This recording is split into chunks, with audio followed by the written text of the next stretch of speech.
المجالس ادارات الانديه والاتحاد وتدريب المنتخبات كان في حاجات بيسيبها المجاملات، فكانوا بيقول لك ده انا معايا الايه وما باشتغلش، وواحد مدرب منتخب ياه! لسه للدرجة دي! بياخد الدورة. أنا شُفنا مدربين منتخبات إمم. وكان لسه جاي ياخد الدورة C لا لمّا والله! حصل منتخب؟ طبعًا، طبعًا مدرب منتخب، يعني ولسه جاي ياخد كان الC؟ لسه جاي ياخد الدورة C. شُفنا كتير جدًا في منت مباريات إفريقية إن في مدربين عندنا ما بتقعدش على الدكة، نتيجة إن الاتحاد الإفريقي جابر اللي بيلعب في بطولة إفريقية لازم يكون معاه الدورة A أو الدورة Pro. إيه المشاكل اللي كانت بتعوقنا عشان إن الدورات دي ي يعني يعترفوا بيها ويبقى في تنسيق مع الاتحاد الآسيوي.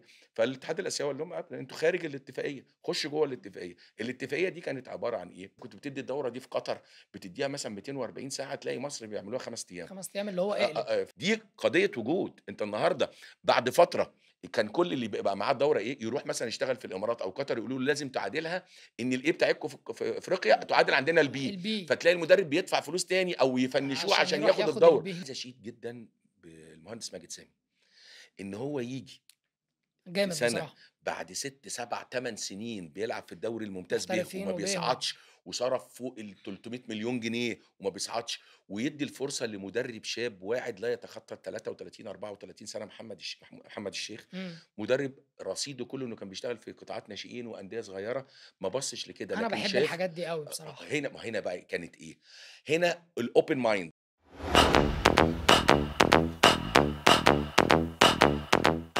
منورنا يا دكتور. بنورك يا بِل. عامل إيه؟ الحمد لله أول تمام. حاجة عايز أشكرك بجد إن أنت جيت وقدّرتني، وإحنا كلنا مبسوطين جدًا بإن أنت موجود، عشان أنا عايز أستفيد منك بقى في حاجات كتير جدًا. ربنا يخلّيك. أولًا أنا سعيد بيكم وسعيد ربنا بكل يخليك. فريق العمل، وسعيد حالة التنوير اللي حصلت من البودكاست في كل أنحاء مصر. بقى في حلقات أثرت العمل وكشفت عن زوايا كتير جدًا ما كانش متاح من خلال الإعلام العادي إن هي تبتدي الناس تعرفها أو تشوفها. فالحقيقة حلقات البودكاست وأنت عامل حلقة ممتازة الفترة اللي حبيبي يا فاتت ديّة، دكتور. فأنا سعيد إني معاك وباشكر كل فريق العمل اللي حبيبي معاك. يا دكتور الله والله، يخلّيك. ربنا يخليك. أنا عايز أتكلم معاك بقى في حاجات كتير جدًا، براحتك، هاخدك براحتك، بقى بُص يمين وشمال براحتك. في كل بس أنت حتة. مراوغ جيد فممكن ترقّصني والّا حاجة. حبيبي يا دكتور، أنا كده هاتكلم معاك في حاجات كتير، بس أنا أول حاجتين عايز أتكلم معاك فيهم مشكلة المدربين إمم. إن هُم دايمًا حاطط في دماغه إن هو الكورسات دي بالنسبة لي أنا مش هاستفيد منها، أنا باخد بس الكورسات التدريب دي عشان أشتغل بيها بس، فأنا عايز أعرف رأيك في القصة بُص، دي. هو طبعًا ده واقع، اللي أنت بتقوله ده حقيقي وواقع. موروث ثقافي موجود عندنا. الموروث ده سببه حاجات كتير. ما هو أنت برضه الناس دي بتفكّر بالطريقة دي ليه؟ عشان اللي أنا هاقوله لك ده. 1 إن ما كانش في آليات تقييم للمدربين. يعني عادي ممكن تلاقي واحد ما كانش معاه كورس خالص، وواحد معاه C بيمرّن، وواحد معاه A ما مش لاقي حتّة يمرّن فيها. فهو بالتالي شايف إن العلاقات هي بتجُب الكورسات. إمم. الحاجة التانية إن كان في بعض الأوقات إن آليات التقييم للمدربين ما كانتش مرتبطة بالكورس أو بالlevel اللي فيه المدرب. فكانت العملية أنت بتمرّن في البراعم ممكن تلاقي نفسك تاني يوم بتمرّن في الممتاز، ممكن تبطّل امبارح تيجي تاني يوم تشتغل في الممتاز من غير أي تاريخ تدريب. وبالتالي كانت الناس عارفة أو حاسة أو وصل للمدربين إن جواز مرورك للتدريب هو علاقاتك، جواز مرورك هو قدرتك على التواصل مع أعضاء مجلس الإدارة، مع سواء في نادي أو في إمم. منتخب أو في أي حتة تانية. فطبعًا ده عمّق المفهوم السيء ده عند الناس. عمل لهم لكن إحباط. طبعًا، ولمّا جه بقى بعد كده ابتدى الاتحاد الدولي يتدخّل في هذا الموضوع ويحط شروط ويحط قواعد. شُفنا كتير جدًا في منت مباريات إفريقية إن في مدربين عندنا ما بتقعدش على الدكة، نتيجة إن الاتحاد الإفريقي جابر اللي بيلعب في بطولة إفريقية لازم يكون معاه الدورة A أو الدورة Pro. إمم. فابتدت الناس تعرف إن بقى في ضوابط وبقى في اشتراطات. الجزء التاني اللي كان إن الدورات ما كانش مُعترف بيها في الاتحاد الآسيوي. أنت عارف إن إحنا من سنين طويلة كنا بنروح الخليج. يعني المدرب بالنسبة له يعني سفرية الخليج دي اللي بيكوّن فيها نَفْسه. فكان عندنا شيوع كبير جدًا إن المدربين المصريين عندنا بيروحوا الخليج. فالنهارده لمّا ابتدى الاتحاد الدولي والاتحاد الآسيوي يحط كريتيريا ومواصفات للمدرب اللي بييجي يشتغل، ابتدى إن إحنا كنا كمان عندنا مشكلة كبيرة جدًا. إن كان في مشاكل في إقامة الدورات نتيجة إن إحنا كان في اتفاقية اسمها الcoaching convention دي تبع الاتحاد الدولي. مصر ما كانتش مشاركة فيها. فلمّا كان اي حد يروح مثلا قطر او الامارات او السعوديه يقول له احنا مش معترفين بالاي بتاعتك او بالبي بتاعتك او بالسي دي بتاعتك. كارثة. فكانت كارثه، فكانت ناس كتير قوي بتتفنش وبترجع على مصر. إمم. وبالتالي لما جه الاتحاد في الفتره الاخيره في اخر 4 5 سنين ابتدى يعني ينتبه ان في خطوره، ان البساط ابتدى يتسحب من تحت رجلين المدرب المصري في الخليج نتيجه ان الدورات مش معترف مش بيها. معترف بيها هناك. ابتدوا يتكلموا مع الاتحاد الافريقي وينسقوا مع الاتحاد الدولي. والحقيقه انا عايز اشيد في الفتره دي بالمهندس هاني أبو ريده والدكتور جمال محمد علي. الحقيقه ابتدوا يعمقوا ويشوفوا ايه المشاكل اللي كانت بتعوقنا عشان ان الدورات دي يعني يعترفوا بيها، ويبقى في تنسيق مع الاتحاد الاسيوي. فالاتحاد الاسيوي قال لهم انتوا خارج الاتفاقيه، خشوا جوه الاتفاقيه. الاتفاقيه دي كانت عباره عن ايه؟ بتحط شروط لكل حاجه. يعني احنا مثلا كان في فتره من الفترات عملنا الدوره ايه 5 ايام. إمم. النهارده الدوره ايه باكتر من 240 ساعه، اكتر من 6 شهور بتشتغلهم. إمم. تخيل انت بقى، طبعا عايز الناس تشوف ايه. يعني انت مثلا كنت بتدي الدوره دي في قطر، بتديها مثلا 240 ساعه، تلاقي مصر بيعملوها 5 ايام. 5 أيام اللي هو اقلب. فطبعًا دي خلِّت في شِبه تأكيد إن الدورات دي ما بتحُث بالاشتراطات اللي حاططها الاتحاد الدولي. لمّا انتبه الاتحاد المصري والمسؤولين عنه لهذا الموضوع، ابتدوا يخشوا جوّه الاتفاقية، فبعتوا جابوا المندوبين من الاتحاد الدولي، جه بالحسن مالوش أحد الخبراء في الاتحاد الدولي، وحطّوا عشان مصر تخش الاتفاقية ديّة. ابتدوا يوضّحوا لنا بعض النقاط، إن لازم اشتراطات عدد الدارسين. كان في دورات مثلًا عندنا بال80 وال100 وال120 وال160، لأ، الدورة لا تزيد عن 25 فرد. إمم. المحتوى يبقى هنا هوّة عدد الناس المشتركين في الدورة، تمام. لازم تخش جوّه الاشتراطات، عدد الناس 25. المحتوى التدريبي اللي أنت بتدّيه لكل دورة لازم يتناسب مع درجة الlevel. لمّا بيكون في دورة A غير دورة B غير غير دورة C سي. غير دورة D. إمم. مش ممكن تاخد حاجات في D ترجع تاخدها في A، أو تاخد حاجات في C تكون أنت خدتها أو تاخدها تاني في B بشكل آخر. تدريجية. فابتدى التدرُّج، فابتدى يحطّوا محتوى، والمحتوى ده اشتغلنا عليه فترة، وابتدى يتبعت إمم. للاتحاد الإفريقي، والاتحاد الإفريقي يرسله للاتحاد الدولي، واعتمد هذا المحتوى. صحيح كل سنة بنبتدي نضيف بعض المحاضرات الجديدة وفقًا للتطورات اللي بتحصل، وبرضه بنرسلها للاتحاد الإفريقي اللي بيعتمدها من الاتحاد الدولي. بقى في متابعة من الاتحاد الدولي لكل الدورات عشان تعتمد هذه الدورات. بقى في مندوب بيحضر في الاختبارات النهائية. فابتدت تتعظم، والفكرة السائدة عند المدير الفني إن الدورات ما لهاش قيمة، وإن الدورات دي مجرد كارتة بندفع فيها فلوس وخلاص. لأ، عشان الفكرة دي تعدّي. ما بقتش سليمة. ليه؟ لأن النظام لمّا اتحط النهارده عشان تيجي تمرّن، لازم بقى الاتحاد المصري عندنا يفعّل تصنيف الناس، تصنيف المدربين. يعني ما ينفعش حد يشتغل مثلًا في الدوري الممتاز هو غير حاصل على الدورة A لو هو مدير فني. ما إمم. ينفعش حد مثلًا يشتغل في قطاعات الناشئين وهو غير حاصل على الدورة B. ابتدى الدكتور جمال محمد علي وكابتن علاء يحطّوا الكريتيريا دي بالمواصفات بالتصنيف ده. فابتدى المدرب يحس إن تقييمه عشان ينتقل من فئة إلى أخرى لازم يجتاز هذه الدورات، وإن الدورات دي ما بقتش برضه عدد ساعات قليلة. المحتوى اتغيّر، عدد الساعات اتغيّر، بقى في اختيار للمحاضرين، في تطوير للمحاضرين، في رقابة من الاتحاد الإفريقي بيبعت محاضر مُعتمد خارجي يباشر عمليات الامتحانات سواء النظري أو العملي. بقى عدد الدارسين، بقى في تغيير في المحاضرين، في تطوير. فالعملية الفكرة ابتدت يعني واحدة، واحدة كده إمم. ابتدت تتغيّر. تتطور. لإن أنت برضه كنت قدّام موروث بقى له 20، 25 سنة ماشي بشكل. فعشان تشيله من أذهان الناس، أنت لازم تمشي بخطوات، والخطوات دي كانت مترتبة، ولازم والخطوات دي تسمّع ولازم تسمّع، إمم. ولازم هتحصل أخطاء، ولازم هيحصل تطوير، طبيعي، ولازم طبيعي جدًا. هيبقى في مقاومة للتغيير، ولازم في ناس برضه حزب اللي هو إيه، أي حاجة تعملها فيها تطوير هو معترض عليها. ودي سمة عندنا، إحنا أي حد هييجي يطوّر أي حاجة، يا عم لأ ده إحنا زمان كان أحسن، مقارنة الأجيال كده، كده. والمقارنة عادةً. كده، كده. لكن لمّا تيجي تشوف إحنا اتحسّنا، اتحسّنا. لكن هل وصلنا للtop؟ لأ، لسه قدّامنا كتير، لسه في خطوات تانية أعتقد إن الاتحاد واللجنة الفنية ولجنة المدربين شغّالة على هذا الشكل عشان نوصل بعد سنة، 2، 3، 4 إن إحنا نقارب المستوى الأوروبي. هو ده أعلى مستوى. الدورات اللي بتتعمل في اليوفا إمم. طبعًا بشكل محترف جدًا، المحتوى بشكل محترف. تطوير المحاضرين. إحنا النهارده خدنا دورات، جالنا محاضرين من الاتحاد الدولي والاتحاد الإفريقي عشان يطوّروا المحاضرين. ما هو أنت النهارده عشان تطوّر المدرب لازم لازم أطوّر تطوّر المحاضر. المحاضر اللي بيحاضر للمدرب. صح. وبالتالي صح. جينا من سنتين أو 3 جالنا محاضر من الاتحاد الدولي، جابوا 25 محاضر، وخدنا دورة لمدة 3، 4 أيام.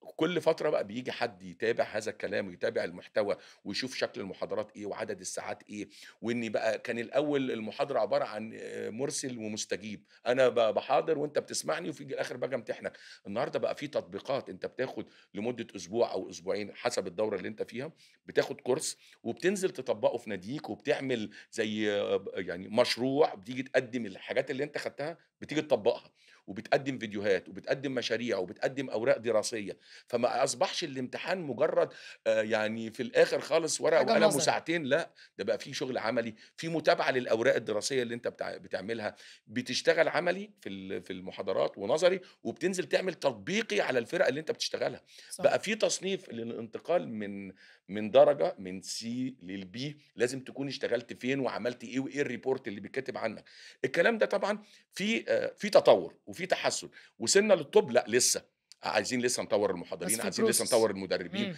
العملية التطوير ربنا خلق الدنيا في 6 أيام، فالناس اللي هي أحيانًا بتبقى فكرة النقد عندها في حاجات في أخطاء ولازم تتطوّر، ولكن إحنا برضه لازم ناخد بالنا إن إحنا قعدنا فترة طويلة جدًا من الزمن كنا بنشتغل بنظام، فبقى عندنا تكدُّس في المدربين، بقى عندنا ثبات للفكرة التقييمية عندنا في دماغنا، مجالس إدارات الأندية والاتحاد وتدريب المنتخبات كان في حاجات بيسيبها المجاملات، فكانوا بيقول لك ده أنا معايا الإيه وما باشتغلش، وواحد مدرب منتخب ياه! لسه للدرجة دي! بياخد الدورة، أنا شُفنا مدربين منتخبات إمم. وكان لسه جاي ياخد الدورة الC لا لمّا والله، حصل منتخب! طبعًا، طبعًا مدرب منتخب، يعني ولسه جاي ياخد كان الC؟ لسه جاي ياخد الدورة الC فطبعًا دي كانت بتعمّق عند المدرب إيه، إن الدورات ما لهاش قيمة، إن العلاقات الاجتماعية وإن المجاملات وإن. طبعًا مجلس إدارة الاتحاد عليه دور في اختيار مدربين المنتخبات، مجالس إدارات الأندية عليها دور، الإعلام عليه دور، المدرب نفسه في تطويره لنفسه لازم يفهم إن الدورة دي جزء من كُل، يعني التطوير كُلّه أنت مش هتاخده في الدورة C والّا D والّا B والّا والّا إيه، إيه؟ أنت دي مجرد خطوة من خطوات التطوير، فأنت لازم كمان تشتغل على نفسك، لازم تحسّن استخدامك للكمبيوتر، لازم تحسّن اللغات بتاعتك، لازم تقرا كتير في كل مناشط طبعًا.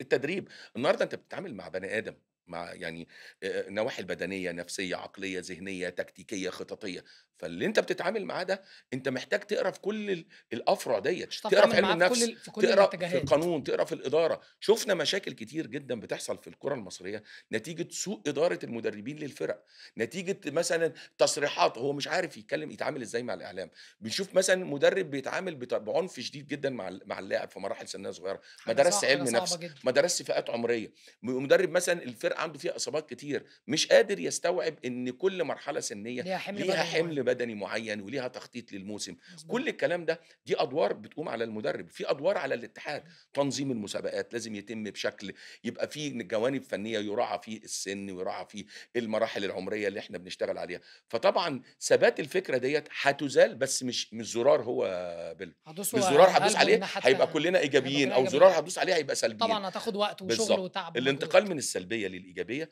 بياخد وقت، تطوّر المجتمعات بيبقى عايز وقت، بس هنا لازم الناس اللي بتقود المجتمعات دي، سواء وزارة شباب، سواء اتحاد، سواء أندية، سواء مجالس إدارات، سواء مدربين، سواء رؤساء قطاعات ناشئين، سواء إعلام، سواء قيادات بتشتغل، سواء system بيدير الكرة المصرية، لازم كلّه يصُب في مصلحة إن تفعيل دور العلم، وتفعيل دور إن التطوّر ده ما هواش قاصر على حاجة، وإن اختيار المدربين ده بيخضع لمعايير كتيرة جدًا منها إنجازاتك عاملة إزاي، لعبت والّا ما لعبتش، قدرتك على التطوير عاملة إزاي، التأثير بتاعك، الرخص اللي أنت واخدها، ما هي برضه مش قايمة على رخص فقط، ده الرخص دي جزء من كُل، فلمّا يبقى قدّامك المنظومة دي كلّها، تأثيرك في الفرق اللي أنت مسكتها عامل إزاي؟ فإذًا عشان تصوّب هذه الفكرة وتصحّحها، لازم حاجات كتيرة جدًا مش بس قاصرة إن أنت تطوّر نظام الكورسات، هيتطوّر وهيمشي في التطوّر ده بإرادتنا أو غصبٍ عننا، لإن إحنا خلاص دخلنا اتفاقية عالمية بينظمها الاتحاد الدولي، يعني لازم الاتحاد الإفريقي يبقى زي الاتحاد الآسيوي، زي الاتحاد الأمريكا الجنوبية، الشمالية، زي أوروبا، زي كل الاتحادات دي، مضبوط. ما ينفعش حضرتك بقى تشتغل على على مزاجك تقول أنا مزاجك. هاعمل الدورة دي 20 ساعة وهي برّه وهي مثلًا برّه 200 بتتاخد ساعة. 120 ساعة، ما ينفعش أقول الدورة دي هاشتغل مثلًا 80 أيوه. ساعة وهي بتتاخد برّه 360 ساعة، أيوه. فطبعًا أنت دخلت جوّه اتفاقية بقى في follow up في متابعة، في رقابة عليك، فأنت ما أصبحش فكرة إن أنت تعمل حاجة أو تدخّل حد من مزاجك دي فخلاص خلاص. الفكرة دي أنت دخلت جوّه الاتفاقية عشان يبقى مُعترف بيك، دي قضية وجود، أنت النهارده بعد فترة كان كل اللي بيبقى معاه الدورة إيه، يروح مثلًا يشتغل في الإمارات أو قطر يقولوا له لازم تعادلها إن الA بتاعتكم في أفريقيا تعادل عندنا الB، البي فتلاقي المدرب بيدفع فلوس تاني أو يفنشوه عشان عشان يروح ياخد ياخد الدورة. البي هناك. فأنت النهارده أيوه. خلاص الاتحادات الخليجية أو الاتحادات الآسيوية دي ما تقدرش تعمل كده، لإن إحنا بقينا معترفين من الاتحاد الدولي إمم. إن إحنا دخلنا جوّه الاتفاقية وبنتبع اشتراطات الاتفاقية ديّة، وبقت كل الدورات بتاعتنا بتتم وفقًا لإشراف الاتحاد الدولي، ووفقًا لشروط الاتفاقية اللي بيدّيها الاتحاد الآسيوي زي الأوروبي. في لسه أخطاء، لسه في أخطاء، وفي لسه تطوير جاي، لسه في تطوير جاي، إمم. ودي سُنّة الحياة، التطوير عايز وقت. طب أنا بمناسبة بقى ما حضرتك كنت بتتكلم في النُص على المدربين ومش مدربين والكلام ده، في نقطة مهمة أوي برضه ناس كتير جدًا بتختلف عليها، إمم. ناس تقول إن مهم أوي إن المُحلِّل أو المدرب يبقى لاعب كورة، وناس تانية تقول لأ مش شرط، ممكن يبقى ما لعبش كورة بس يبقى مدرب جامد أو يبقى مُحلِّل جامد، طيب فرأي حضرتك إيه في القصة دي؟ بُص، أولًا يعني أنا عندي كلمة إن المدرب لازم يبقى لعيب كورة والمحلل لازم يبقى لعيب كورة، أنا باقول يُفضّل. يُفضّل، يعني إيه، كل أمّا كنت لاعب كورة في إحساسات بتحسّها وأنت لاعب، تفاصيل كده، طبعًا تفاصيل، أنت عارف الcross pass هنا تحُط رجليك إزاي، الكورة دي بتتوقّعها إزاي، دي كانت الوقفة تتاخد بوش رجليك، دي حاجات بتضيف بشكل كبير جدًا لمّا يكون المدرب لعيب كورة، في حاجات وخبرات بتنتقل إليه، ويا سلام بقى لمّا يكون بقى لعب مثلًا ناشئين وفريق وبراعم أول منشئين ولعب وفريق أول كبار ولعب top ولعب level. منتخبات، الخبرات بتزيد، لكن الاكتفاء فقط بفكرة إن أنت كنت لعيب كبير فتعزل كل المؤثرات الأخرى على عن على إن أنت الفهلوة بقى تلتحق إن أنا بمجال التدريب دي أنا رافضها تمامًا. فكرة إنك أنت تبقى مُحلِّل ما كنتش لعيب كورة طبعًا مش هتعوقك، لكن لمّا بتبقى لعيب كورة وأنت بتشتغل مُحلِّل هتضيف لك حاجات كتيرة كتير جدًا. جدًا. إحنا شُفنا النهارده مُحلِّلين واحد من أفضل المُحلِّلين في الكورة المصرية، علي طه. مين؟ علي آه، طه اللي جده الشيخ طه إسماعيل، طبعًا. واحد مُحلِّل رائع. شُفنا محمود سليم. مع كامل الاحترام والتقدير ليهم، وهُم كفاءات كبيرة جدًا، اسمهم في التدريب واسمهم كلاعيبة كورة ما كانش كبير، مش كبير. لكن اجتازوا المجال ده، لعبوا على بالعلم. مستوى الناشئين، إمم. هُم ما لعبوش، لأ لعبوا، بس على مستوى الناشئين، ما كانوش famous زيي، أنا ما كنتش لعيب مشهور، لعبت في قطاعات الناشئين، ما تقدرش تحكم عليَّ بالفشل أو تحكم عليَّ بالإعدام، إن أنا عشان ما لعبتش ما بقيتش مثلًا علاء ميهوب والّا جمال عبد الحميد والّا حسام حسن والّا والّا حسن أبو شحات تريكة، آه. إن أنا تحكم عليَّ إن أنا صح. إن العلم ده لأ ما لوش قيمة، لأ ما أقدرش آخد النظرة لا إما أبيض لا إما أسود. ممكن أكون لعيب كورة ما لعبتش على مستويات عالية أوي، لعبت في نادي الزمالك ووصلت لغاية مثلًا ل20 سنة ولعبت في نادي السكة ونادي هليوبلس وكذا، بس اتطورت جدًا في حتة العلم، نميت الحاجات اللي كانت ناقصاني، طوّرت الحاجات ديّة، أضفت ليها ه ه هاقدر أعوّض الجزء مثلًا اللي عند الكابتن حسام حسن إنه لعب منتخبات وخبرات كبيرة جدًا، وأنا عوّضت دي كمان بالعلم، خدت ماجستير، خدت الدكتوراه، خدت بكالوريوس تربية رياضية، خدت كل الدورات اللي هي بتاعة الاتحاد الدولي، قريت، اشتغلت في أندية. ما هو برضه خُد بالك، المدربين اللي هم ما لعبوش على مستويات عالية، طريقهم مش متسفلت، خلّي بالك المدربين اللي لعبوا على مستويات اللي كانوا لعبوا على مستويات عالية، الطريق بتاعهم بيبقى مستفلت، فده خَد خبرات كبيرة جدًا من مشوار طويل في ناشئين وفي أندية صغيرة، في ظروف أقل بكتير من اللي بتتاح للنجم الكبير.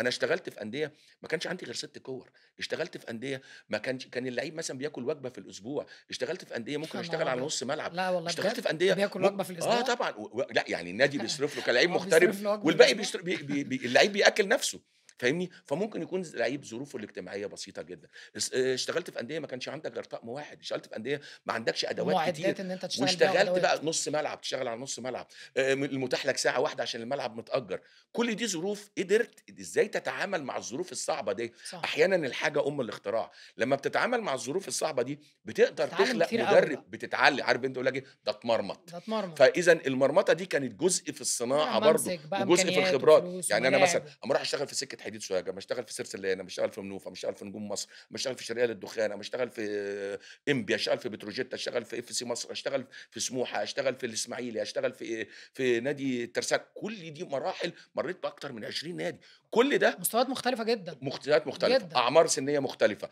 إمكانيات مختلفة. إمكانيات لوجستية مختلفة تمامًا، على مدار مثلًا 30 سنة باشتغل، فدي ادّتك experience كبير جدًا، ممكن تلاقي نجم كبير جدًا، جدًا، جدًا، المشوار بتاعه وهو لاعب كبير جدًا، يُحترم بشكل كبير، لكن ما ينفعش يكتفي بهذا المشوار، لازم أخُش بقى أولًا هو بقى ما بقاش بإرادته، هو بقى غصبٍ عنه، إن أنت النهارده لازم تجتاز الدورات اللي تأهّلك عشان تمرّن في كل درجة، لازم عشان تمرّن منتخب لازم تكون معاك الPro، عشان تمرّن في الدوري الممتاز لازم تكون معاك A، لو فرقتك بتلعب في إفريقيا لازم يكون معاك Pro، عشان تمرّن ناشئين لازم يكون معاك B، عشان تمرّن مثلًا في قطاعات البراعم لازم يكون معاك C وD، ولازم تكون عضو نقابة، فهو بقى كمان في طريق اتفرض عليه.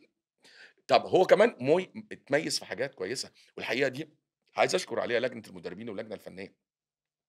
حطّوا إن سهّلوا طريق العلم للمدربين اللي لعبوا كورة على مستوى عالي، إمم. أنا النهارده ما ينفعش برضه أقول له أنت لعبت كورة لغاية 35 سَنة وأنا مثلًا بطّلت عندي 23 سَنة والّا 24 سَنة، الفارق ده لأ، لو اللعيب مثلًا لعب أكتر من 200 مباراة محلية بيُستثنى من الC، لو لعيب لعب دولي بيُستثنى سوري من الD، بيُستثنى من الC، ممكن ياخد حاجة اسمها مسار سريع، بيبقى ليه آه، كده بيبقى حاجة حاجة كده برضه credibility إن ليه؟ أنت لإن هو عنده لعبت خبرات top لمّا level بتيجي في تضيفها حاجة. له. إمم. فاهمني؟ بقى في حاجة اسمها مسار سريع، ممكن تاخد ما تاخدش الD وتخش على الC على على طول، الC فإذا برضه هو ليك امتيازات تم برضه. تمييزه بمجموعة، لإن هو برضه إلغاء الخبرات وأنت بتلعب ده مش سهل، إمم. الخبرات دي، لكن الاكتفاء بالعنصر الخبرة فقط ده ضيّع الكرة المصرية لسنوات طويلة.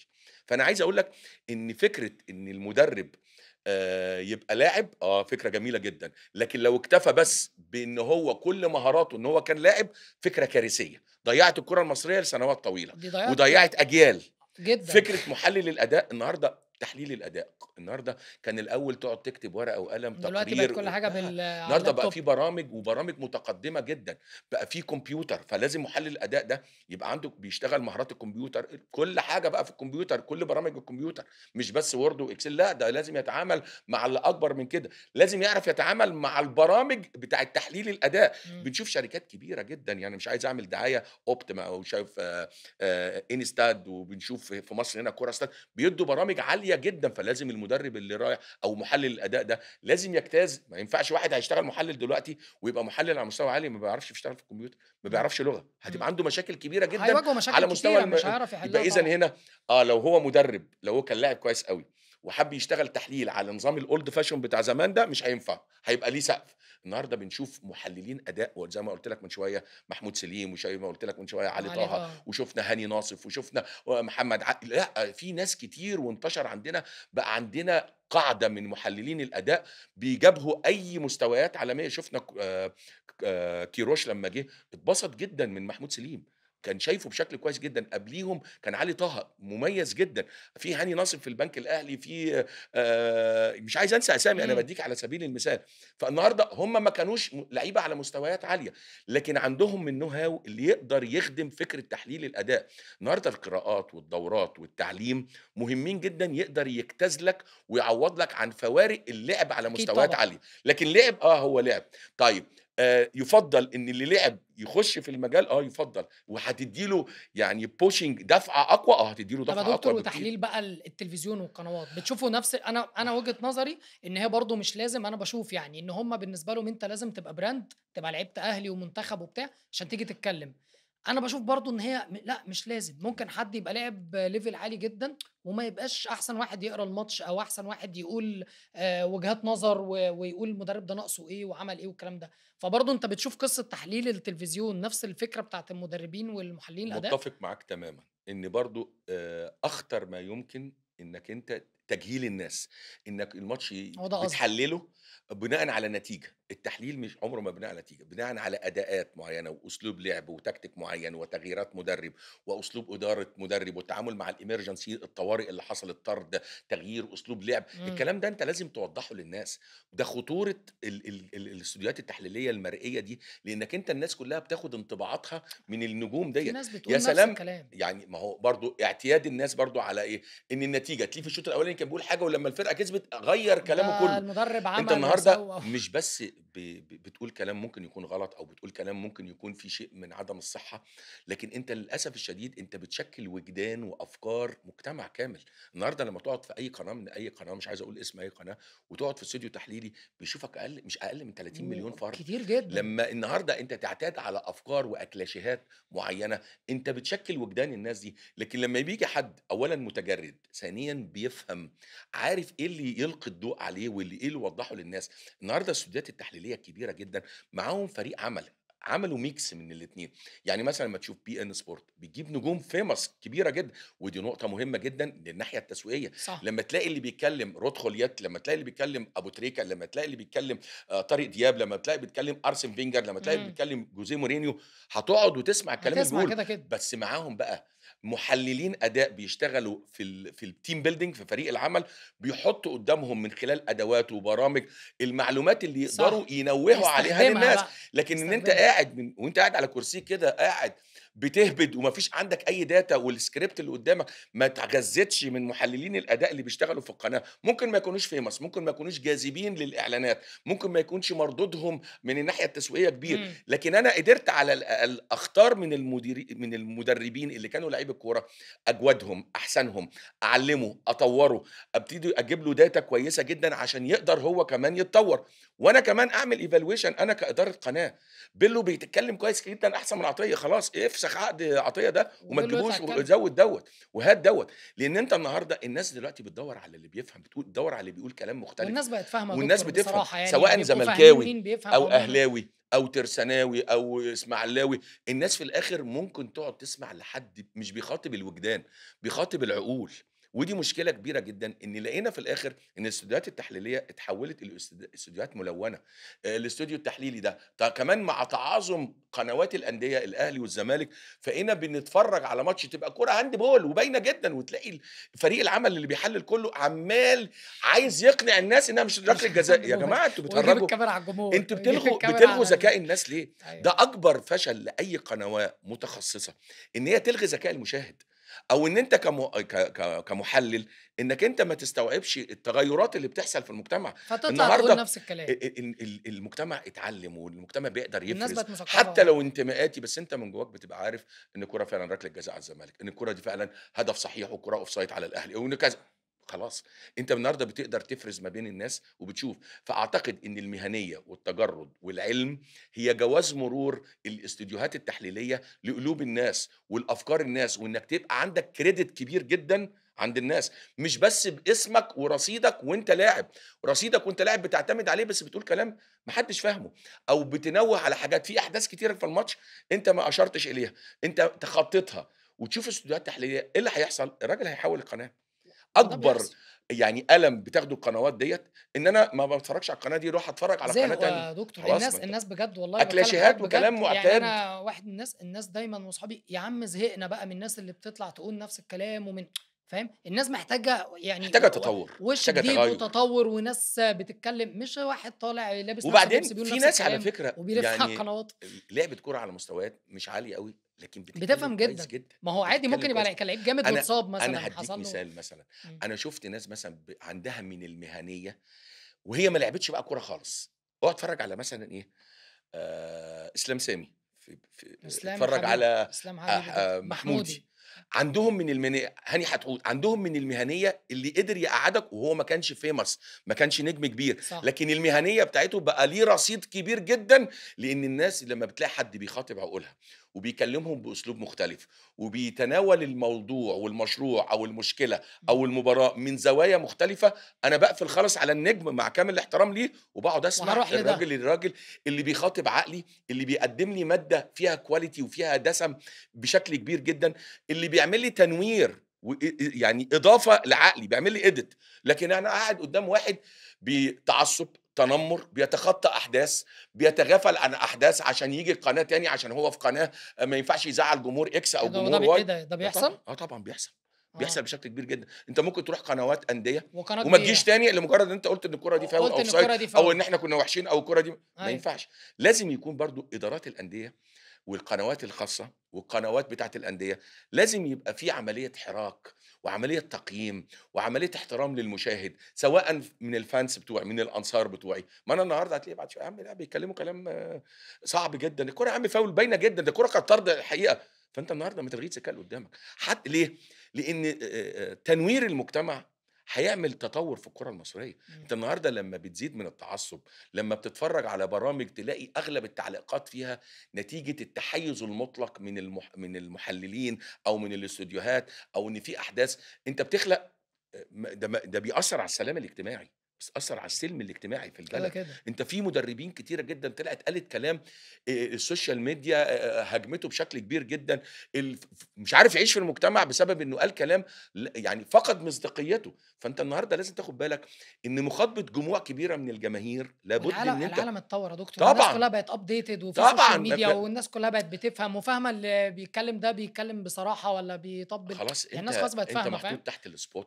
كده، كده. قصة إن أنت فاكر إن أنت هتكسب رصيد النادي الفلاني وهتخسر رصيد، لكن على فكرة من نفس الرصيد الناس الفلاني ده، في فئة كبيرة جدًا بتفهم عارفة إن أنت بتقول كلام، أنت راجل بتاكل عيش، أو أنت راجل موجود بس عشان آه، إيه، تراضي الناس. ده كده، كده. الناس بتفهم، أهلي، زمالك، إسماعيلي، ترسانة، كل اتحاد الناس كله. بتقدر تفرز دلوقتي اللي بيقول كلام منطقي، واللي محايد، واللي واللي متجرد، واللي بيفهم، بيقول واللي بيهبد وبيقول أي كلام. طب بالنسبة يا دكتور بقى مثلًا للمدربين، عشان آه. الموضوع ده مجنني الحقيقة ومجنن مصر كلها، ماشي؟ المدربين اللي ما بيتغيروش وبيلفوا على الدوري بقى لهم 20 سنة، نفس المدربين هم اللي بيدربوا وكده، أنت بتشوف الموضوع ده إزاي؟ وكمان إن كل المدربين الصغيرين حاسين إن هو إيه، يا عم أنا لو عملت إيه، ده أنا لو أجمد من جوارديولا كده، كده مش هادرب، كده، كده هم نفس المدربين اللي بيدربوا، أنت بتشوف القصة دي إزاي؟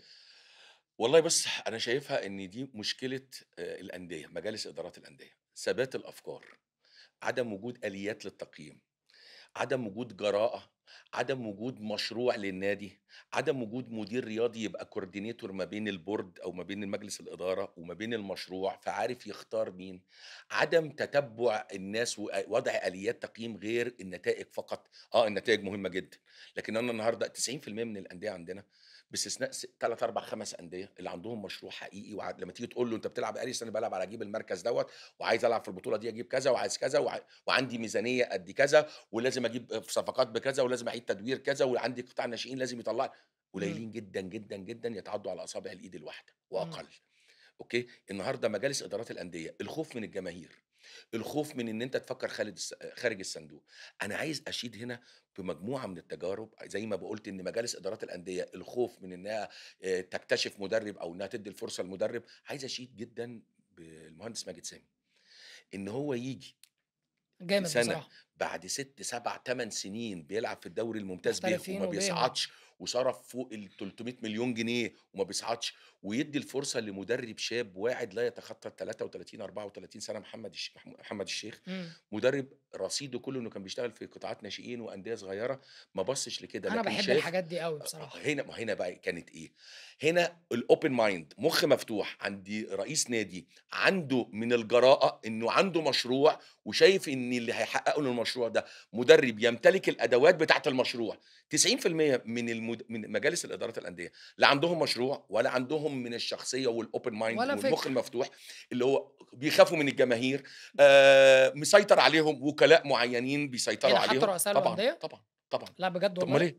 في أندية رؤساء الأندية كتيرة كمان؟ جدًا مسيطر عليها، ما هو أصل هو مش مسيطر عليه بحاجة وحشة يعني بياخد منه فلوس والّا لأ، هو طول النهار هو دي دنيته، إمم. هو قاعد مع بيلو وعطية دُولة الوكلاء بتوع النادي، فهو متأثّر بالأفكار وبيقعد يقول له ده بيلو ده مدرب جامد كذا، ده عمل كذا، أمّا ييجي يعرض عليه حد يا عم مين ده لعب فين، ده مش عارف إيه، يدّي له الأفكار الهادمة ويخلق طاقة سلبية حوالين اسم مش معروف أو هو مش وكيله. آه يا عم ده مين ده ما حدش فسيطرة عارفه، هات فلان ده طبعًا، جامد ومعروف سيطرة الوُكلا على مجالس إدارات الأندية، بعض الأندية بتنتفع عشان تبقى عارف، عشان أنا باقولش كلام من بعض الوُكلا وسيطرتهم عليهم، الخوف من الجماهير، الخوف من خوض تجارب، عدم وجود مشروع، عدم وجود آليات للتقييم. أمّا بتيجي تقول لي مثلًا إيه، بيلو، هنجيب بيلو، طب الفرقة اللي كان ماسكها بيلو ده، عمل بيها إيه؟ اشتغل بيها إزاي؟ هبط بيها. عمل بيها مش بس نتائج، ممكن في ناس مدربين كتيرة جدًا تبقى ماشية كويس جدًا بأدوات صغيرة جدًا. يعني أنا مثلًا إيه، كان في وقت من الأوقات يقول لك إيه، مين المدرب أحسن ده والّا ده؟ فكرة وسؤال أعتقد إنه سؤال صعب جدًا إنك بتختزل الاتنين في صورة نتائج، رغم إن الظروف مختلفة جدًا. لمّا جوارديولا نفسه طلع قال الكلام ده، قال إيه، قال لهم أنا مش أحسن مدرب في العالم، أنا بامرّن أحسن أحسن لعيبة لعيبة في في العالم. العالم. إذًا هنا في أجواء حوالين جوارديولا. هو مدرب عبقري ومدرب رائع، بس معاه facilities معاه تساعده على الكلام ده، هو كل سنة بيصرف له 400 بيصرف له نُص مليار إنه بيستقطب كل النجوم اللي تقدر تنفذ له اللي هو أفكاره. عايزه. طب هل ده متاح لكل المدربين؟ لو جه هل مسك فرقة متاح صعبة أوي. هل تقدر تغفل في التقييم واحد زي مارسيلو بيليسا؟ لأ من بيلسا عباقرة التدريب في العالم، بس مش متوفر له لما مسك ليدز يونايتد، مش متوفر له الميزانيه ديت والاجواء ديت. فما اقدرش النهارده وانا بقيم اقول ان مارسيلو بيديسا مدرب على الهامش او مدرب ضعيف جدا. اذا فكره تقييم المدربين لازم تخضع لتتبع، وايه الادوات والوقت والامكانيات اللي اتيحت ليه بيها ايه، وتاثيره على الناس دي عامل ازاي. إمم. لكن فكره بس ان انا اقيم بيلو هو نجح ولا فشل، في ناس مثلا يعني كابتن ربيع ياسين كان ماسك فريق دلفي، جه الفريق دلفي قبل الدوري ب15 يوم ما صعدش على نقطة مع مالية كفر الزيات، النادي الأهلي أقاله، اعتبر إن التقييم كله قائم على إن إيه، إن هو صعد والّا ما صعدش، شوف الأدوات اللي هو اشتغل بيها، شوف الوقت اللي كان متاح بيه، شوف حجم الفارق الكبير اللي كان ما بينه وما بين مالية كفر الزيات، شوف الميزانية اللي صرفها مالية كفر الزيات، إن الراجل لآخر ماتش بعدم توفيق، فرق نقط الاستمرارية والتقييم مهمين جدًا هنا، إن جدًا. أنا ما اختزلش ديّة في أمر إن إيه، نقطة، أنت معاك أدوات عاملة إزاي. هادّيك مثال تجربة شخصية حصلت معايا، وأنا كنت ماسك مدير قطاع الناشئين في سموحة، حصل مشكلة، في تدخُّل، فأنا أصرّيت على رأيي مع طبعًا كامل التقدير والاحترام، المهندس فرج عامر عايز يمشّي اللعيبة الرياضيين، وأنا أصرّيت لأ شكرًا خلاص، وأنا كان معايا مثلًا فرقة 2001 دي خدت البطولة، كان فاضل حضرتك لها أصرّيت أسبوعين، على رأيك أصرّيت إن واللي مش هامشّي هو حد من الرياضيين، اللي هو مش أصرّيت. تمام. ماشي، والمهندس فرج راجل محترم وكل حاجة، بس هو ليه فكرة عايز الأعضاء الاجتماعيين، إحنا في نُص الموسم فاضل حوالي 4، 5 أسابيع والدوري ينتهي، ما فاهمني؟ أصرّيت على الرأي، المهم مشيت من النادي قدّمت اعتذار، أصرّيت على فكرتي، وإن طبعًا كامل التقدير للأعضاء الاجتماعيين، وفي ناس منهم ممثلة في النادي وكل حاجة، بس إحنا في نُص الموسم وماشيين وخلاص فاضل لنا ماتشين أو 3، المهم يعني مشيت، كلمني نادي العبور، كان العبور بيلعب في المحترفين، أنا إمم. عايز أوريك بس فكرة التقييم، العبور كان في المركز ال16 من 18 فريق. بيهبطوا يعني. يعني لأ، هو في ال3 اللي هو في هبطوا، 3 اللي هبطوا. هبطوا جه المستشار طارق ربيع رئيس النادي، راجل شخصية محترمة جدًا، ومجلس إدارة راجل ناس محترمين جدًا، الحاج عماد أستاذ علاء وأستاذ طارق السيد وعمرو جميل، ناس محترمة جدًا. دكتور عطية إحنا كنا صاعدين من الممتاز به للمحترفين، وكنا عايزين نروح في حتة مثلًا بتاعة ال4، 5 مراكز الأولى، إحنا لقينا نفسنا في المركز ال16. كامل التقدير والاحترام للأجهزة اللي كانت ماسكة، بس ما كانش في توفيق ممكن. طيب أنا جيت قبل الدور التاني بحوالي 4 أيام، حلو. استقطبت جبت 6 لعيبة منهم أحمد طارق وسيف شيكا من نادي زد سيف ناشئين. شيكا ده بتاع بتروجيت؟ لأ، اللي هو بيلعب دلوقتي في الجونة، بيلعب في وأحمد الجونة، طارق اللي هو ماشي. انتقل بعد كده للمحلة، تمام. وبعد كده رجع زد، تمام، راح سردباك زد. كويس أوي، لعيب وكان في كويس. مهاجم اسمه باسل الحنيني، وجبت 3، عارف 4 باسل لعيبة حنين. كمان. لمّا اشتغلنا الدور التاني فريق العبور عارف جاب كام بونت؟ مركزه الدور التاني كام؟ كام؟ التاني بعد زد، من ال16 للتاني؟ يعني زد المركز الأول 33 بونت، فريق العبور المركز التاني 32 بونت. م ده تحوّل تحوّل غير يعني طبيعي، رهيب يعني. من المركز ال16 إحنا وصلنا للمركز الخامس، اللي بينزلوا كام؟ السادس بينزل، فكانت المنافسة ما بيننا وما بين مين؟ نادي الاتصالات، نادي عريق ونادي محترم نادي جدًا، جامد. لعبنا الاتصالات الماتش الأولاني كانوا في الدور الأولاني متعادلين معاهم 0-0، الماتش التاني عندنا على ملعبنا اتعادلنا 0-0، ضيّعنا ضربة جزاء في الدقيقة 38 من الشوط التاني. رُحنا لعبنا السويس في السويس، كسبنا السويس وهو كان مغلوب من الشرقية للدخان لغاية الدقيقة 88 2-1 إحنا اللي قعدنا. في دقيقتين 3 كده كانوا موفقين جدًا، كسبوا 3-2 وإحنا كسبنا السويس 2-1 ما قعدناش بفارق هدفين. أمّا تيجي تقيّم هذه التجربة وتقيّمها في ضوء إن أنت نزلت وهو قعد، تقدر تختزلها، يبقى من الظلم إن أنت تختزلها في صورة إمم. نتائج. أنا كسبت بتروجيت، فريق من أفضل الفرق مع فرقة كابتن كويسة سيد جدًا، عيد، كويسة كسبت جدًا. السكة الحديد، كسبت الشرقية للدخان، كسبت السويس، كسبت الإعلاميين، كسبت لأ، يبقى طبعًا ل ما ينفعش أقول إذًا دي باقول تجربة لك فاشلة. إحنا التاني، آه. إذًا لو اختصرت أنت بالنتائج في الوقت اللي أنا اشتغلته، أنا التاني على على إمم. الدوري المحترفين. إمم. لكن في الآخر خالص أنت نزلت على هدفين، كان الاتصالات أكتر مننا بهدفين، فهو اللي قعد. ففكرة اختزال التقييم المدرب في النتائج فقط، النتائج مهمة، لكن لازم تتتبع الأدوات اللي كانت إيه مع بقى الراجل، اللي حصل الوقت، القدرة والتطوير؟ على تغيير الفريق من حالة إلى أخرى، إمم. لابد إن أنت تبقى مستوعب. فكرة اختزال التقييم فقط بمعزل عن الميزانية اللي مقررة ليك، الوقت اللي أتيح ليك، نوعية اللعيبة اللي كانت معاك، حالة الفريق، مستوى المنافسين، الكيانات اللي أنت بتنافسها عاملة إزاي. إن أنت تختزل إن تقول إكس أو إبراهيم أو أدهم إن ده كسب والّا خسر، طب ما أنا ما خسرتش، أنا ما خسرتش من الاتصالات، والاتصالات قعد نتيجة إن الرصيد اللي أنا اللي أنت استلمته جيت عليه بالسالب وحش عوّضت بشكل كبير جدًا. إحنا بس كانت برضه فوقينا فرق معاك في فرق الآخر. ب10 بونت جبناها تحتينا. أنت عارف إحنا نهينا الموسم في السنة دي في المركز في كام، نهينا الموسم إحنا 49 بونت. نادي بتروجيت كان في المركز الرابع ب52 بونت، الفرق كان 3 بونت. إمم. يعني إحنا تساوينا إحنا ومين؟ إحنا أنت والاتصالات، إحنا واتصالات، بس 49 فرق والاتصالات جوان، 49. فرق جوان. الاتصالات فارق plus جونين إمم. وإحنا أقل جونين. مش عايز أقول لك حجم الميزانية بتاعة العبور كانت قد إيه، وميزانية مثلًا زي بتاعة بتروجيت قد إيه، ميزانية مثلًا بتاعة لأ الترسانة كانت قد إيه. واتصالات، لأن أنا ليّا أصحاب الاتصال كتير بيلعبوا في اتصالات حاجة. أنا عارف. فإذًا أنت هنا لمّا تيجي تختزل في التقييم كل الجوانب دي وتختزلها بس فقط في مكسب وخسارة وranking نهائي، لأ أنت ظلمت جهاز فني، ظلمت عمل تم بشكل جبار، بشكل كبير جدًا. فإذًا كل الأمور دي لابد أنا بأُهيب بمجالس إدارات الأندية، لمّا بتستقطب مدرب ولمّا بتقيّم مدرب سواء تقعّد الكابتن ربيع أو تمشّيه، أو تقعّد الكابتن عطية أو تمشّيه، شوف الأدوات اللي أنت اديتها له قد إيه، شوف الزمن اللي هو أُتيح ليه قد إيه، إمم. شوف مستوى المنافسين، شوف الميزانيات فعشان بتاعتك، أبقى ميزانيتي مليون عشان جنيه أنت واللي جنبي تعرف 20.000.000. إن الراجل ده عمل إنجاز إمم. وكان محتاج. يعني في فرق مثلًا أنا كنت متخيّل مثلًا إن ديلفي دي هيدّوا استمرارية للكابتن ربيع بشكل كويس، هيبني على ال80% اللي وصل لها. أنت صح. النهارده مع كامل الاحترام والتقدير لمدير فني جديد هييجي لسه يتعرّف بقى وده يمشي وده يقعد، وترجع تبدأ من تدوّر العجلة الصفر. من 30 أو 20%. إمم. فأنت النهارده ما استكملتش العمل. الاستمرارية، هادّيك مثال، ياسر الكناني نجح نجاح مُبهر، مُبهر مع مين؟ مع قناة إسماعيلية، قعد سنتين، صعد بيهم من التالتة من التانية للمحترفين. للمحترفين، قعد سنتين يكوّن في الفريق، اختار لعيبته، مجلس إدارة محترم، ادّى له الصلاحيات، ادّى له كل حاجة، قال له مشّي ما فيش بقى لمّا صعد ياسر لمّا صعد الفريق من المحترفين من الممتاز ب للمحترفين، مشّى 13 لاعب، ما قالولوش لأ أصل دُولة صعدوا، هو ادّوا له صلاحياته وقالوا له هنقيّمك في الآخر، وفضل طول السنة بيتأرجح ما بين الرابع والتالت والخامس لغاية أمّا حسمها في الجولة الأخيرة. مع كامل التوفيق إمم. والاحترام مثلًا لفريق أبو قير، فريق عمل برضه إنجاز مع محمد عطية وأحمد نبيل، لكن قدر الاستقرار. فعامل الاستقرار ده الوقت اللي أُتيح للمدرب قد إيه، الأدوات اللي عليه. أنا جيت اخترت لعيبة مش أنا اللي مختارها ولا أسلوب لعبي ولا نظامي، فأنت لازم تاخد على بالك ما من لسه ما تيجي أنت تتعرّف هامش وتعمل. بتاع. أنا كنت في العبور باتعاقد مع لعيب ب50.000 وب80.000 جنيه. عمرو الجزار لمّا جبناه كان عمرو الجزار كان في العبور 80 راح البنك دلوقتي. كان فلوسه عقده 80.000 جنيه. إمم. اللي كان بياخده مثلًا عشان في نسب وفي نسب مشاركات مشاركات وفي صعود، آه. خد له 60.000 جنيه.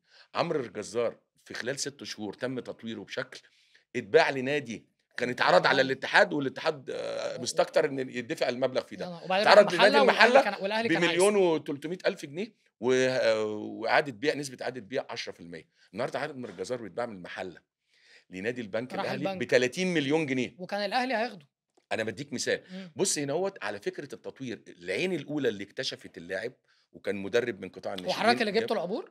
لأ، اللي جابه العبور كان مدرب من قطاع الناشئين، وأنا بقى اللي استقدمته. أنا جيت في نُص الموسم، فجِبته لعبته قُلت لهم اديت له بقى. الولد ده ممتاز، قعدت اشتغلت عليه بشكل كويس جدًا.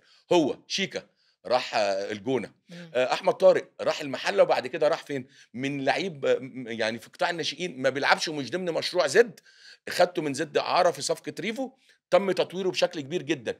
النهارده أحمد طارق من العناصر الأساسية، وافتكر الاسم ده وهيكون واحد من أفضل السردباكات في مصر مع عمرو الجزار. بُص على يوسف أويا اللي راح وادي دجلة، بُص على إبراهيم محمد إمم. اللي راح سيراميكا، بُص على إسلام مجدي اللي راح المحلة وراح المقاولين ودلوقتي في القناة. كل دي بُص على عبد الرحمن يوسف اللي كان عندنا في العبور وراح المحلة والمستمر في المحلة. بُص العناصر دي كلها في فريق. أنت لمّا تيجي تقيّم تجربة لازم تاخد بالك أنت كان معاك لعيبة بكام، اتباعت بكام، ده بكام؟ جزء كبير. قدرتك على تطوير اللعيبة ده جزء مهم جدًا، وأنت بتقيّم مدرب. فإذًا العملية أنا ليه باقول لك باشيد بماجد سامي، هو أنت النهارده أي حد مُخّه في دماغه والفرقة عايزة تلعب على صعود، لو حط النتائج مش هيجيب محمد الشيخ. هو إيه مستحيل. إنجازات محمد الشيخ؟ مستحيل. لكن هو شاف فيه من السمات الشخصية والknow how اللي عنده ومتابعه وهو في قطاع الناشئين، وشايف إنه مدرب عنده know how كويس وعنده بيقدر يطوّر، وادّى له الثقة وما خافش ودعمه، ولمّا نجح ما قالوش بقى شكرًا، زي ما أنا متضايق جدًا من مجلس إدارة نادي قنوات إسماعيلية، مشّوا ياسر الكناني، طبعًا وجهة نظرهم.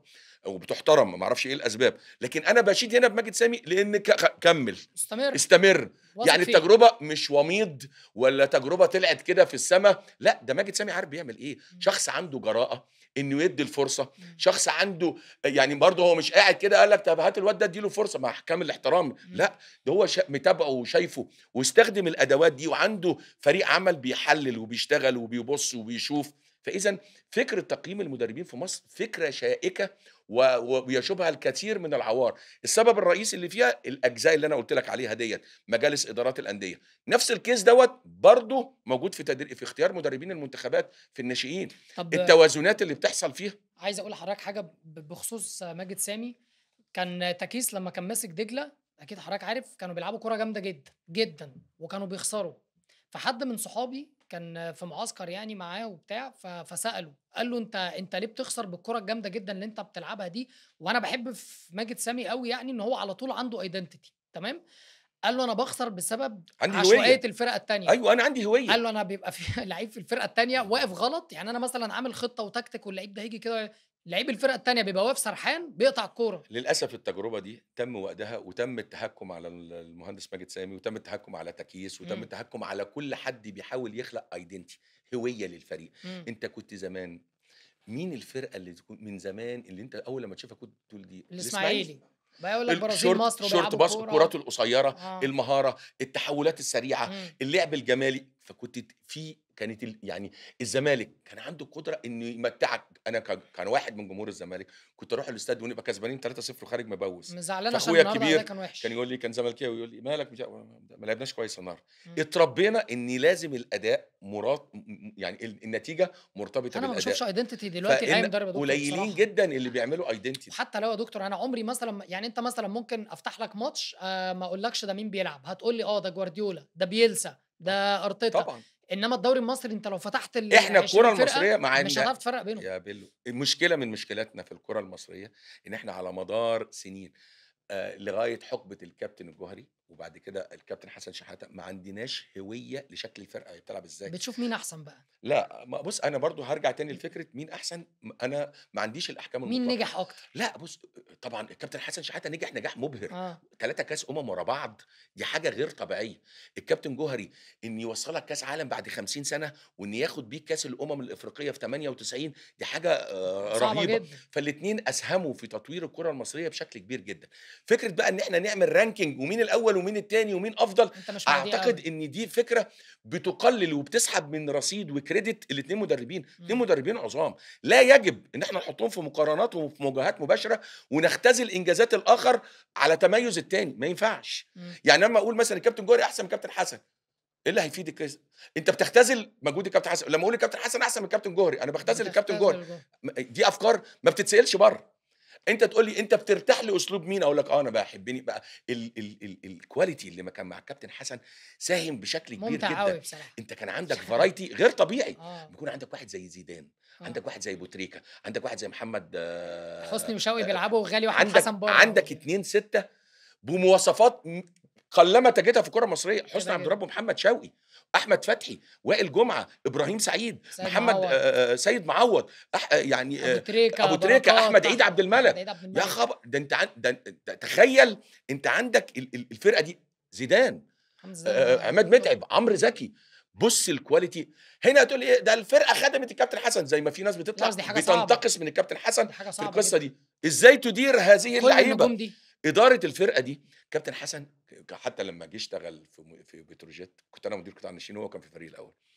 فاللعيبة بتقول لك إيه، أبرز ما يميز الكابتن حسن إيه؟ الكابتن حسن سهل، لعيب كورة. فاكر لمّا قُلت لك بقى إمم. يُفضّل، حاسس بلعيب الكورة، بيعرف يعامل بيعرف لعيب يتعامل مع الكورة، اللعيبة. بيعرف يدّيك إمتى الحرية وإمتى يمسك عليك وإمتى يلعبك كورة إزاي. هو من التوفيق إن ربنا أكرمه إن هو كان ماسك ناشئين، كان مع أحمد فتحي وحسني عبد ربه وعمرو زكي وعماد متعب. كانت استمراريتهم وتوهجهم جه صادف مع إن هو كان ماسك الفريق إمم، الأولمبي إمم. ومسك الفريق دي عملت حالة توهج، في حالة انسجام.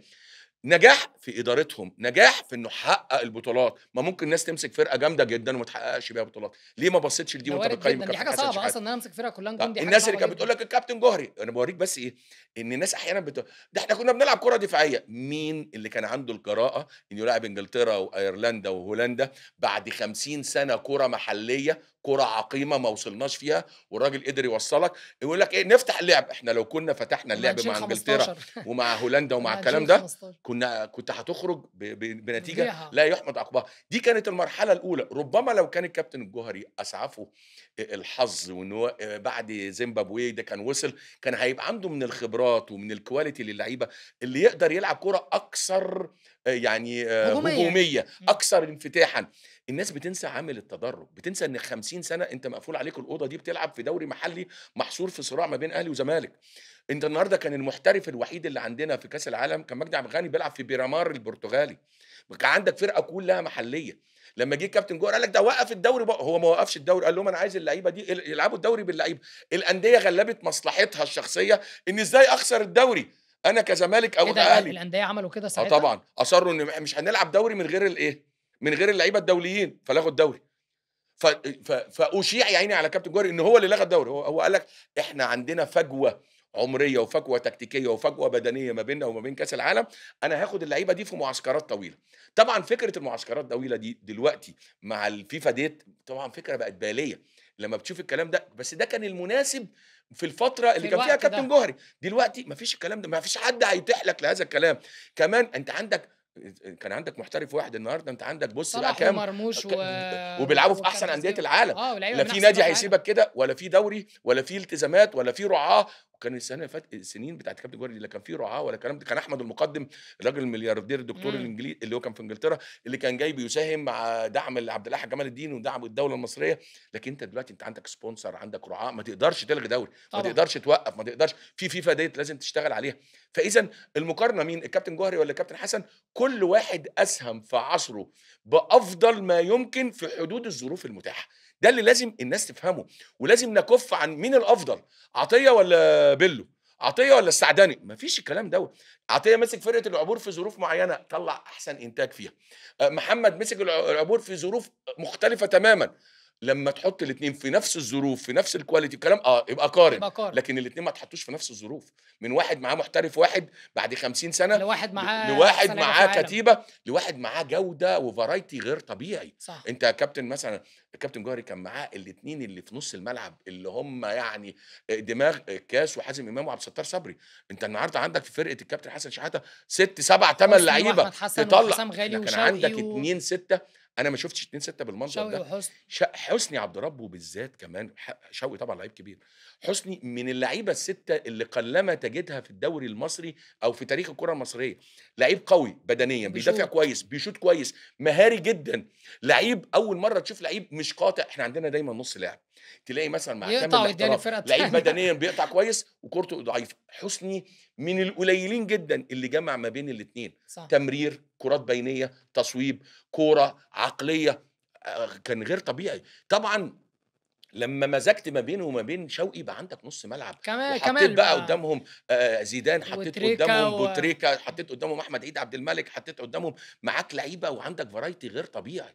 فإذًا عندك قدّام نوعية مختلفة، أمّا يكون عندك عمرو زكي نموذج للعيب القوي المحطة اللي تقدر تطلع عليها، وعندك اللعيب اللي box to box متعب زي متعب، عندك نموذج تاني بقى زي زيدان، زيدان ده اللعيب الفرود المتحرك اللي هو المتحرك ممكن يلعب shadow الحريف striker. إمم. إذًا كل دي أدوات اتوفّرت لكابتن حسن، عرف يستغلّها، عرف يجيب لك عارف يعني إيه تجيب 3 كاس ورا بعض؟ دي حاجة أنت صعبة لو جدًا. بتلاعب كراسي ما يحصلش وكانت الكلام لعيبة ده. بيك الكوت يقول لك إيه ديفوار، ده كان بيك محظوظ، نيجيريا، بيك كلام أهبل، الكاميرون. كان الناس مش فاهمة. كل ما هنالك بس إلا إما واحد ما بيحبش الكابتن حسن شحاتة، أو واحد ما عندوش قدر من الرؤية الثاقبة لتحليل الأمور. عشان كده باقول لك تقييم الأمور ممكن يخضع، أنا زملكاوي والّا أهلاوي والّا ترساناوي والّا إسماعيلاوي.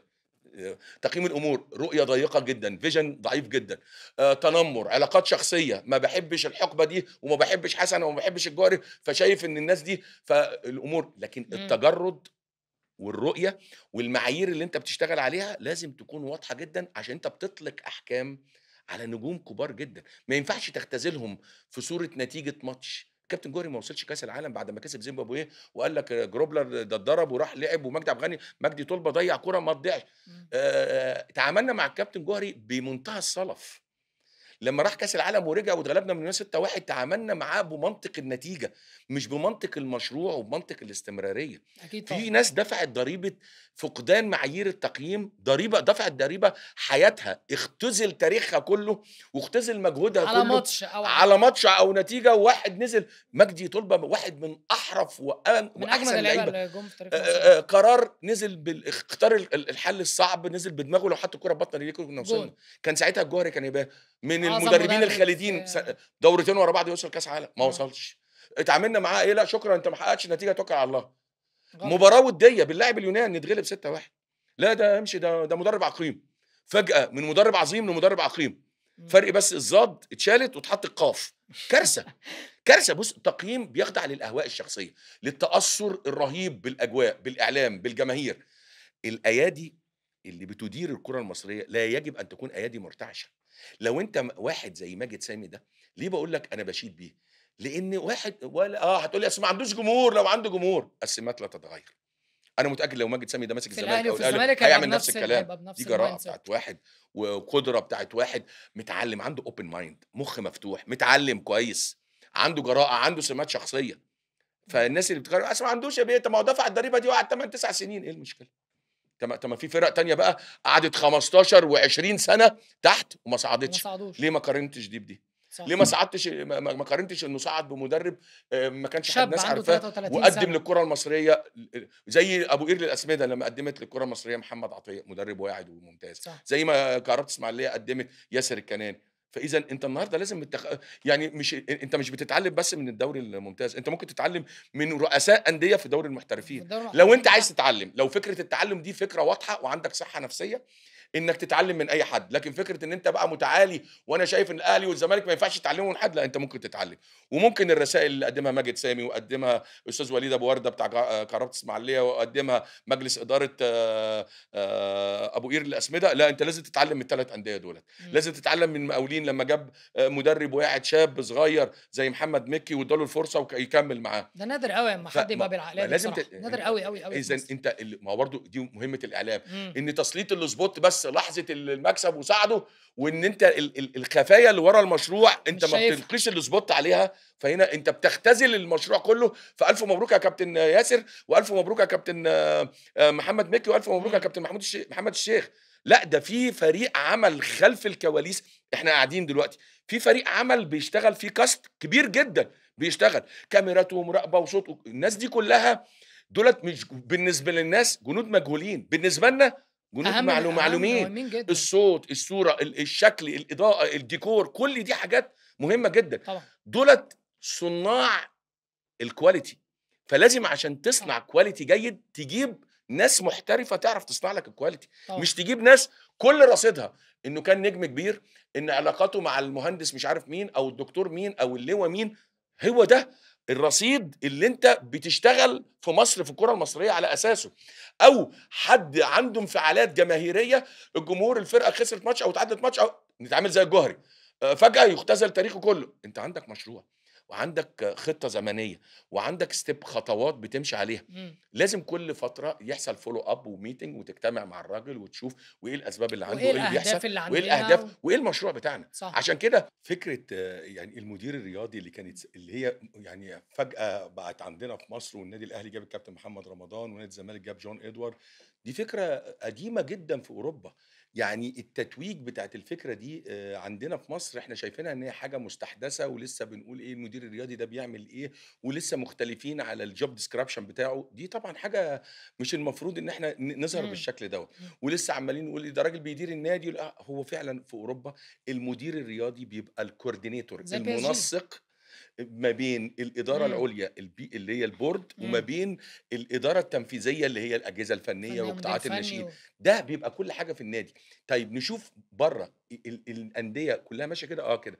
أكبر تتويج لهذه الفكرة، فكرة سيفيليا، نادي سيفيليا أو أشبيلية إمم، الأسباني مع مونشي، أعظم مدير رياضي في العالم. إمم، إزاي انتشل فكرة سيفيليا من هبوط للدوري الدرجة التانية والصعود للدوري إمم، الممتاز، ياخد الكاس، ياخد 3 كاس أوروبا، يبقى من نادي بيعاني من إفلاس بأكتر من 180 مليون يورو، يرجع بفائض أرباح أكتر من 300 مليون يورو، من عمل شبكة وتنظيم وهيكلة إدارية، لجان إدارية، لجان قانونية، لجان فنية، كشافين، scouts، كل حاجة عملها.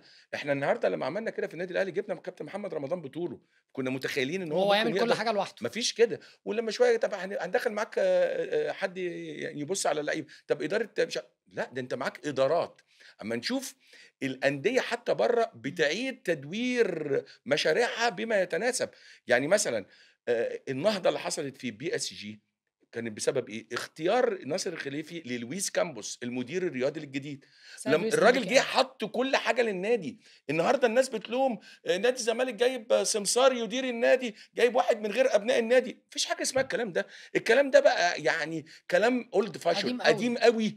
أنت النهارده بتجيب حد عنده الexperience، عنده الخبرات، عنده الknow how، عنده الإدارة الفنية، العلاقات، كمبيوتر، إمم، لغات، علاقات متشعبة جدًا، قدرته وupdated. على إدارة المشاريع اللي إمم، بالشكل دوّة، إمم، كل الأمور دي. فالنهارده لويس كامبوس عمل إيه؟ أول حاجة قال له إحنا لازم نتخلّص من كل النجوم دي النجوم. اللي بتثقل كاهل الفريق، إمم، بتزوّد الضغوط على الفرقة، ميزانيات ضخمة جدًا.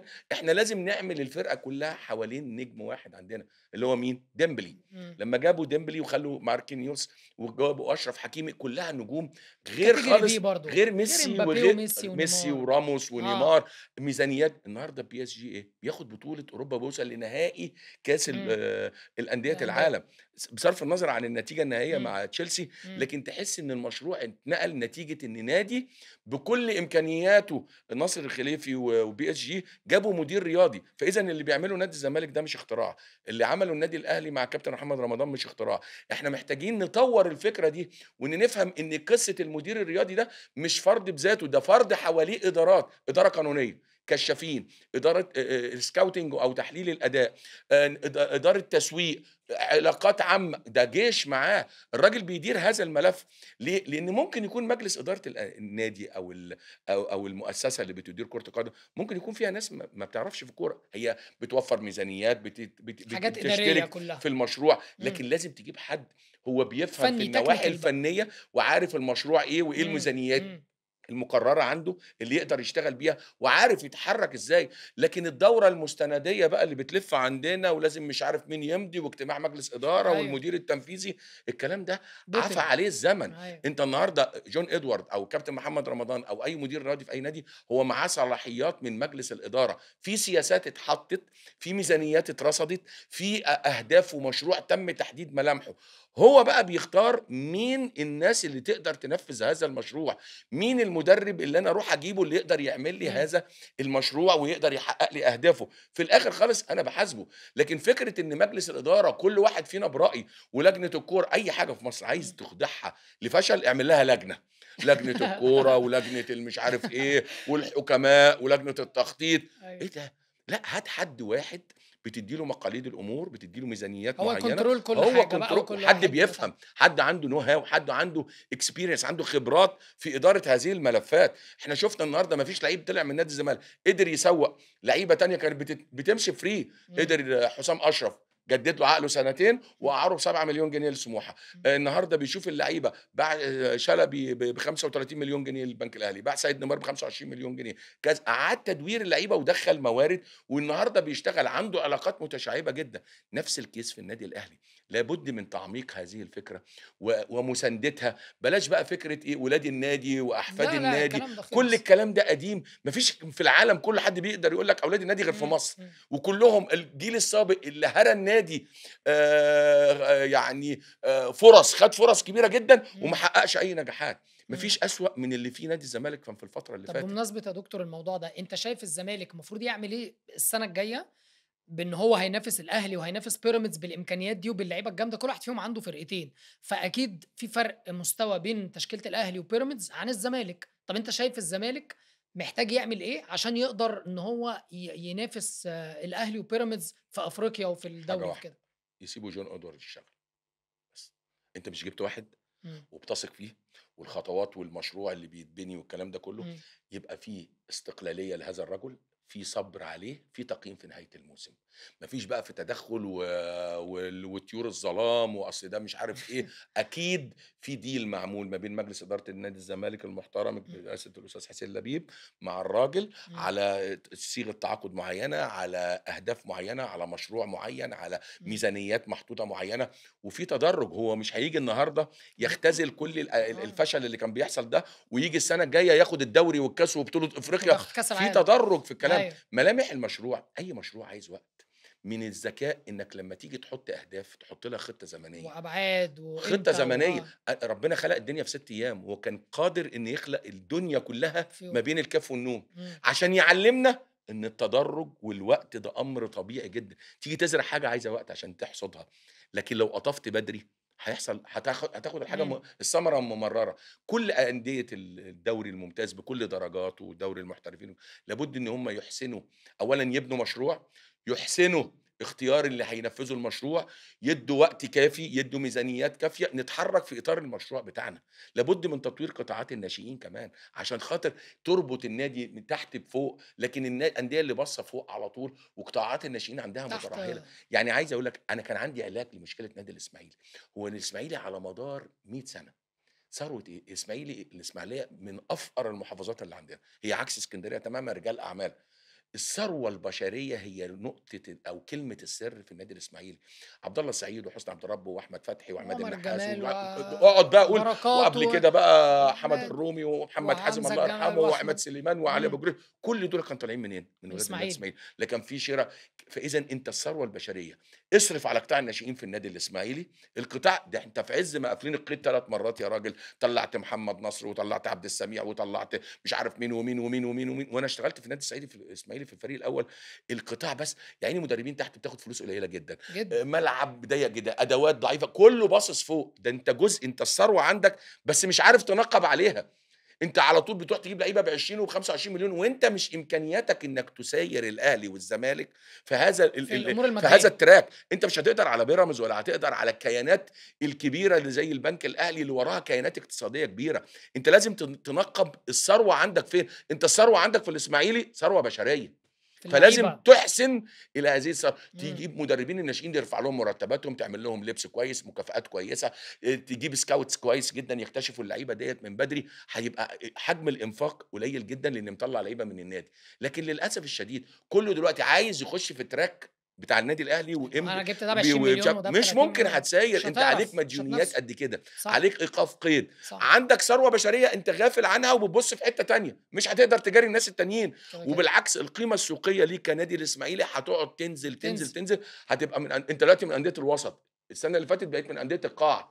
وبطريقةٍ ما تم بقرار أنا باعتبره كارثي إلغاء الموضوع ده كنت الهبوط. هاسألك فيه، من أكتر موضوع إلغاء الناس اللي الهبوط باحب ده. النادي الإسماعيلي. لكن إلغاء الهبوط أيًا كان لمين بقى، لمودرن، للإسماعيلي، للفرق الجماهيرية، ده قرار كارثي على الكرة المصرية. يعني إيه تبدأ بلايحة وتنتهي بلايحة تانية؟ يعني إيه؟ أنت النهارده ما فيش ذرة شك في أي نظام في المسابقات في الفترة اللي جاية. إمم. أنت إيه اللي ضمنك إن بعد كده الدوري ما يبقاش مجموعتين، ما يتمش إلغاء. طب لا قدّر الله، لا قدّر الله لو فرقة من الأندية الشعبية التانية، اتحاد المصري أو ومصري الاتحاد المصري مثلًا، حَب يهبط. نزلوا هيقول لك أسوأ بالإسماعيلي. ما آه. أنت ما فيش شفافية، ما فيش نظام فأنا النهارده باُهيب بالأندية الجماهيرية اللي زي المحلة وزي الاتحاد وزي والمصري المصري والإسماعيلي. يعني لولا الباشمهندس محمد مصالح ولولا الباشمهندس كامل ابو علي في إمم. النادي المصري ونادي الاتحاد كانت الانديه دي انهارت. النهارده لما آل عثمان رفع ايديهم على النادي بيتخبط بقاله 7 8 سنين ولا زال هيتخبط لان الناس مش عارفه تكتشف نقاط القوه. في دايما في الاداره حاجه اسمها تحليل SWOT، نقاط القوه ونقاط ونقاط الضعف. الضعف. انت للاسف الشديد مش عارف نقاط القوه بتاعتك في النادي الاسماعيلي ايه، مش عارفها. إمم. انت لو عارفها كنت اهتميت بقطاع الناشئين ده، ولما خدت ارض بنيت قطاعات، عملت يعني زي موتيل كده للعيبه المغتربين، اكلتهم كويس، صرفت على اكلهم وشربهم ومدربينهم، طورتهم واديتهم فلوس كويسه جدا، وعملت لهم مكافآت والكلام ده كله، جبت سكاوتس. وكشافين، تعيد للإسماعيلي هويته من خلال قطاع الناشئين. هو إمتى الإسماعيلي ده جاب لعيب من برّه وكان نجم؟ ده اللي أنا كل بابيعه. النجوم اللي جانت في النادي الإسماعيلي وسمّعت هي إفراز ناشئين الإسماعيلي. قطاع الناشئين. كل النجوم اللي صح. انتقلت للنادي الأهلي ونادي الزمالك ونادي بيراميدز هي كانت إفرازات قطاعات الناشئين. في أنت الإسماعيلي. ساهمت في مجد للنادي الأهلي ومجد لنادي بيراميدز ومجد لنادي الزمالك بسبب إنك أنت مش قادر تحافظ على النجوم بتاعتك، لأن فكرتك دايمًا قاصرة، صح. غافل، ناس بتبُص لفوق بس ما بتبُصش تحت. فدي فكرة لابد إن الأندية تستعين بخبراء في قطاعات الناشئين عشان يبنوا قطاعات الناشئين. جزء من مشروعنا السنة دي في نادي الترسانة وإحنا بنطوّر الفريق اللي فوق.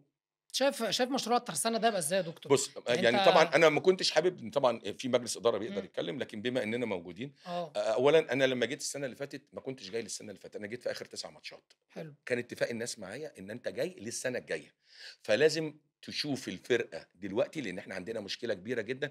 الترسانة القطب التالت في الكرة المصرية، عارف يعني إيه القطب التالت؟ يعني في عدد البطولات، الفريق الوحيد اللي خد 6 كاس مصر، خد بطولة الدوري مرة واحدة 6 وبطولة، خد 2 دوري اللي هو كاس السلطان، إمم. وخد بطولة منطقة القاهرة كانت بطولة بتتعمل زمان. إمم. فمن حيث عدد البطولات الترسانة القطب التالت. الترسانة من 2008 بيلعب في الدوري الممتاز اللي هو المحترفين اللي أو هو الممتاز بيها. به. آه. 17 سنة أو 18 سنة كتير جدًا على كيان بكل هذه العظمة وبكل هذا التاريخ. لو في ال100 سنة الأخيرة ممكن تطلّع على الأقل لو عندك أحسن 20 لعيب على الأقل في 5 لعيبة من نادي الترسانة. أكيد. عندك الشاذلي ومصطفى رياض، عندك شاكر عبد الفتاح، عندك محمد رمضان، عندك أبو وأبو تريكة تريكة، طالع من عندك الترسانة. كل دي نجوم إمم. كبار، تاريخ عظيم على مستوى الإنجازات، على مستوى اللاعبين، على إمم. مستوى القيادات. عندك ناس مسكت اتحاد الكورة كتيرة. عندك النهارده جماهيرية عظيمة جدًا. فإذا لمّا جينا وشُفنا المنظر بتاع الفرقة السنة اللي فاتت، ابتدينا نحُط مشروع. أول حاجة عملناها في المشروع إيه؟ إن واجهنا أنفسنا بالأخطاء. إيه المشكلة؟ المشكلة الأول أنت لازم تفلتر الفرقة بما يتناسب مع مشروع الترسانة القادم. إمم. نادي الترسانة لو كان صعد السنة دي للدوري الممتاز كانت هتبقى عنده مشكلة كبيرة جدًا، إزاي يواجه الكيانات اللي موجودة دي وهو نادي شعبي ونادي موارده محدودة، إمم. عايز له على الأقل من 300 ل400 مليون جنيه عشان يقدر يسيّر الأندية دي. يبقى أكيد. إذا أنت لازم تبني فريق. الفريق ده لمّا ييجي يصعد إن شاء الله السنة دي أو السنة اللي إن جاية شاء إن الله. شاء الله بأمر الله، يكون على الأقل 70% من قوام الفريق من ده يكمّل الأساس. معاك وتقدر تستعين ب6، 7 لعيبة اللي هم اللي هم الخبرات يبقى ميزانيتك تستحمل كده. فكان أول حاجة إن أنت لازم تجيب لعيبة إمم. المستقبل قدّامها، فإذًا لازم تنزل بمتوسط العُمر. إحنا كان متوسط العُمر السنة اللي فاتت 29 سَنة و10 شهور، يعني فرقة قرّبت من ال30 سَنة. ده أنت عندك في ناس فوق ال30 إمم. كتير. فقدان الشغف، أنت عايز لعيبة جعانة، عايز لعيبة عايزة تيجي تعمل رصيد في النادي وعندها سِنّها صغير. لعيبة أنت لمّا تقعد تشوف الstatistics والإحصائيات بتاعتنا مرعبة. فلازم تشوف إن أنت النهارده عدد اللعيبة في نُص الملعب اللي جابت أجوان كانوا 3. إمم. نُص الملعب جايب 3 أهداف عندنا. 42% من أهداف الفريق جايبها مهاجم واحد وياسين أوتو. فلازم تعدد مصادر التهديف، لازم تصلح خط الدفاع، لازم تشوف العناصر اللي فقدت الشغف أو اللي ممكن لعيبة كويسة بس ممكن ما تكونش ضمن المشروع بتاعنا من إمم. حيث السن ومن حيث الإمكانيات. فابتدينا نصغّر السن، ابتدينا نشوف نفلتر قطاع الناشئين ونشوف مين الكويس في القطاع. إمم. طلّعنا مازن خالد، طلّعنا كريم هاني 2 لعيبه مميزين جدًا ولعبوا. في إبراهيم سعيد، في أمين علاء، في طبعًا هشام، في محمد حمص، كل دي لعيبة، في محمد صلاح. إمم. إذًا طلّعنا مجموعة من الناشئين في زياد حمدي، كل دُولة تقدر تبني عليه بقى تقدر قدّام. تبني عليهم. فأنت النهارده ادّيت الأمل، ادّيت بارقة الأمل عند قطاع الناشئين إن الكويس فيه كويس.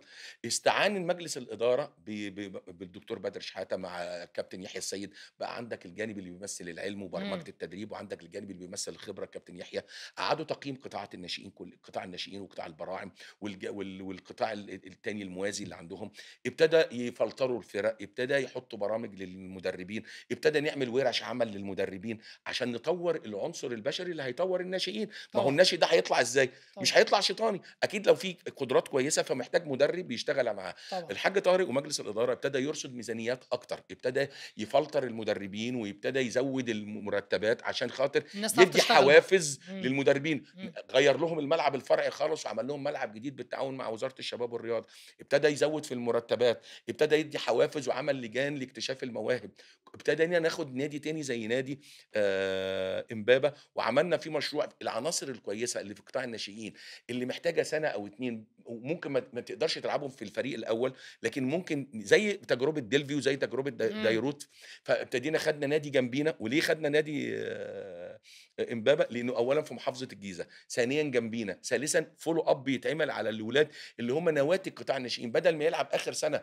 في قطاع الناشئين يلعب في دوري درجة الممتاز ب أو درجة أيوه، تالتة، أيوه. تقدر يكون محك كويس وخبرات كويسة ونجيب فيبقى لهم هو already في رجله في فابتدينا الملعب فتقدر نشتغل في إمم، أكتر من جهة، من جهة اتجاه. تانية ابتدينا نحط مواصفات اللعيب اللي ييجي يلعب في نادي الترسانة، إمم، السن، السلامة الصحية، إحنا عندنا كشف طبي بيتعمل بنفرز اللاعب بشكل كبير جدًا، ما ينفعش نجيب لعيب نفاجأ إن بعد كده إنه مصاب، مصاب. السن الصغير الأولوية ليه، ده مش معناه إن نخلّي الفرقة كلها صغيرة، في عناصر 3، 4 أكيد بيبقى عناصر في يكونوا عناصر سن خبرات، صغير، أكيد. سن كبير معاهم عشان يقدروا يحافظوا على الكلام ده، بنلعب على الصعود، ما قُلتلكش إن المشروع زمنه سنتين، لكن في استقرار من مجلس الإدارة إن الجهاز، إن اللعيبة، إن ما بقاش في نغمة إنه بعد أول ماتش إحنا هنصعد والّا مش هنصعد، دي بتنقل panic على الفريق، السنة صح. اللي فاتت الفريق في أول ماتش كسب السويس 1-0 تاني ماتش تعادلوا مع بيروت 1-1 الدنيا اتقلبت كأننا مش هنصعد، يا جماعة أي فريق النهارده وادي دجلة اتغلب مش عارف من 3 ل4 ماتشات على ما أعتقد، إمم. أقل فرقة دخل فيها أجوان، كهربا إسماعيلية اتغلب في بعض الماتشات، المقاولين اتغلب في بعض طبيعي الماتشات، جدًا، ما حدش هيكسب فإذا فكرة إن 38 أنت ماتش يعني. هيقابلك عثرات لازم تتعامل آه، معاها بهدوء، مش الضغط الجماهيري يخلّيك تاخد قرارات انفعالية، لإن أنت دفعت ضريبة برضه إنك غيّرت 4 أجهزة، فالنهارده مجلس الإدارة اتفق إن يبقى في استقرار، في وقت متاح، إلا بقى إذا كان في كوارث، يعني وإن شاء الله ما تبقاش في حاجة إن زي شاء كده، الله. فإذا إحنا اشتغلنا، النهارده اشتغلنا بدري جدًا، انتقينا اللعيبة اللي بتلعب في أكتر من مركز، اللعيبة اللي عندها سمات شخصية وشخصية طموحة جدًا إنه جاي يبني تاريخه مع النادي، أكيد مش طبعًا. جاي هو عمل أندية صعد أندية وجاي رايح جاي بقى الخليج، جاي عايش ياخد فلوس جاي ياخد ويمشي. فلوس ويمشي. السِن طبعًا. كان عامل مهم جدًا بالنسبة لنا، كل الجوانب دي اشتغلنا عليها، بنتواصل دلوقتي مع رابطة الجماهير عشان نفهّم الناس ونعرّفهم إيه مشروعنا وإحنا بنشتغل إزاي، عشان الناس كمان تبقى عندها شيء من الهدوء، لإن أنت برضه من ضمن مشاكل الأندية في مصر، إن أنت بتوقّف الحقيقة عندك وأنت بس اللي تبقى عارف الفكرة والأطراف الآخرين اللي مشاركين معاك بنسبة كبيرة جدًا في صناعة هذا الإنجاز وعناصر أساسية زي الجمهور، زي روابط الجماهير، ما بتبقاش عارفة أنت شغّال إزاي، فإحنا صح. طبعًا بس إحنا صابرين شوية لغاية أمّا نخلّص يعني 80 أو 90% من فترة الإعداد، وهنبتدي نتكلّم مع روابطة الجمهور وهنشرح ملامح المشروع بتاعنا، وإحنا بنعمل إيه في قطاع الناشئين، وبنعمل إيه في الفرقة اللي إحنا واخدينها رعاية اللي هي زي إمم. فرقة إمبابة، وبنعمل إيه في الفريق الأول وفلترة اللعيبة واللي مشي ليه واللي جه ليه، وعناصر بتاعتنا إيه تعمل هيكلة من المواصفات، الأول بنعمل كل حاجة، وبتضبّط بنطوّر المدربين اللي عندنا، إمم. بنشتغل معاهم، بنتواصل مع مدير قطاع الناشئين الفني الكابتن دكتور بدر شحاتة ومع الكابتن يحيى السيد، عندنا نخبة من النجوم الكبار زي كابتن أبو العز، زي كابتن شاكر عبد الفتاح، زي كابتن حسني خليل، زي كابتن حسن علي، زي كل الكباتن دي زي الكابتن جمال الشابوري، كل دي نجوم مش لا يسعنا أكيد الحصر، طبعًا. طبعًا بنقعد معاهم كلجنة، ابتدينا بنفتح أكاديميات باسم نادي الترسانة في أفرع برّه عشان نزوّد القاعدة الممارسة ويبقى عندنا الانتقاء من خلال الأكاديميات اللي بتحمل اسمنا. إمم. كل دي أمور وملف كرة القدم مش خاص بس أو تطوير كرة القدم أو مشروع كرة القدم في نادي الترسانة ما هواش خاص بالفريق الأول، إمم. أنت لازم يكون عندك استمرارية، لازم يكون عندك قيادات وعندك مدربين، النهارده معانا في الفريق الأول الكابتن مؤمن عبد الغفار من ولاد الترسانة، كابتن محمود شاكر عبد الفتاح من ولاد الترسانة، طبعًا. عندنا قيادات إدارية، عندنا مديرين قطاعات الناشئين، بيعدّوا مدربين تانيين كمان عشان يكونوا موجودين على المستقبل القريب، فإذًا أنت بتتيح الفرصة والأمل، وربطت قطاع الناشئين وقطاع البراعم بالفريق الأول، بنبتدي نستضيف مدرب كل أسبوعين يطلع يتعايش مع الفريق الأول ويشوف نظام التدريب فيه أيوه، إيه، دي حاجة كل مهمة دي جدًا. أمور لإن جمهور نادي الترسانة ومكانة نادي الترسانة تستحق أكتر من كبيرة كده جدًا. بكتير، طبعًا كل ده ما لوش أي قيمة لو معاكش مجلس إدارة بيوفّر لك كل الاحتياجات support في ضهرك، الحقيقة عايز أشيد بالحاج طارق والباشمهندس محمد أكيد طارق، طبعًا. كابتن محمد الشاذلي، كل أعضاء مجلس الإدارة الحقيقة اللي بيبقوا واقفين وراك في كل حاجة، دي حاجة طبعًا حاجة تُحسب لهم، في هدوء في التعامل، في استماع بشكل جيد، في مواجهة بالأخطاء عشان ما فيش عمل بلا أخطاء، إمم. فإحنا بنقعد وبنفكّر وحاطين نادي الترسانة قدّامنا، ما فيش مجاملات، ما فيش أي حد دي أهم هياخد حاجة. حاجة أكتر من اللي المفروض ياخدها. دي أهم حاجة. ربنا يوفقك يا يا رب يا رب، دكتور إن شاء الله وتكسر إن الدنيا، شاء الله. وأنا بجد كلنا اتبسطنا جدًا بوجودك النهارده. شكرا لفريق العمل كله. واستمتعنا يعني بالكلام معاك، وإن شاء الله يبقى لينا قعدة تانية. حبيبي انا يا عايز دكتور اشكرك نورتنا. وعايز اشكر كل فريق العمل الحقيقه اللي اكثر من ساعه ونص، وطبعا ارجو ان يكون الناس تتقبل ارائنا سواء الاختلاف او الاتفاق، فعلا. لان دي سنه الحياه، ما فيش حد بنتفق في كل حاجه. أكيد طبعا نورتنا. ودعواتكم لينا بقى لنادي الترسانه ان شاء نورتنا الله يا دكتور، يكون ربنا يوفقك إن شاء الله. منور بيك. عندنا بقى التيشيرت لا الجامد طبعا ده. شرف ليا، وشكرا على لفته التيشيرت والرقم. ده أقل حاجة يا بس انتوا دكتور. جبتوا رقمي منين؟ من النت. طبعا انا بتشرف طبعا. حبيبي يا كنت دكتور، لاعب ده في شرف نادي لينا الزمالك وإحنا- ونادي السكه الحديد، وان شاء الله يا رب كده يكون الترسانه السنه دي. يا رب إن شاء الله.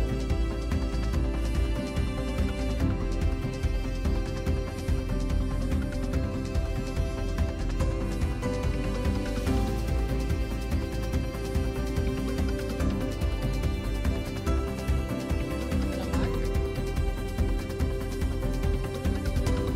طبعا انا سعيد جدا باللفته الجميله ديت، وبشكركم جدا، فريق عمل محترم جدا. حبيبي يا دكتور والله.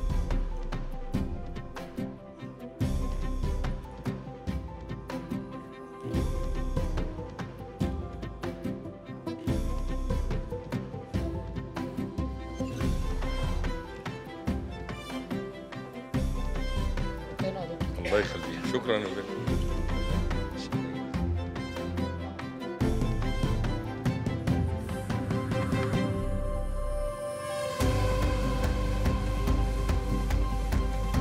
شكرا لكم ومتشكر جدا على ذوقكم. شكرا يا دكتور.